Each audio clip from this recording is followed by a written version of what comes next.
413 centimeters in feet? First of all, we need to know the value of 1 centimeter in feet. It's always 1 centimeter equals 0.03280839895 feet. Now we have to multiply 0.03280839895 by 413.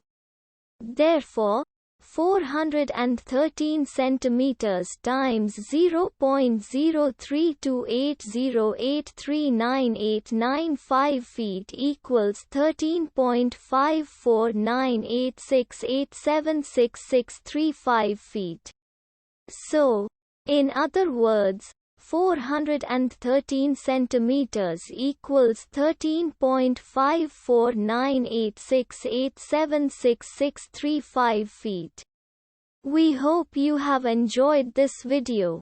Please like and subscribe to our channel for more videos like this.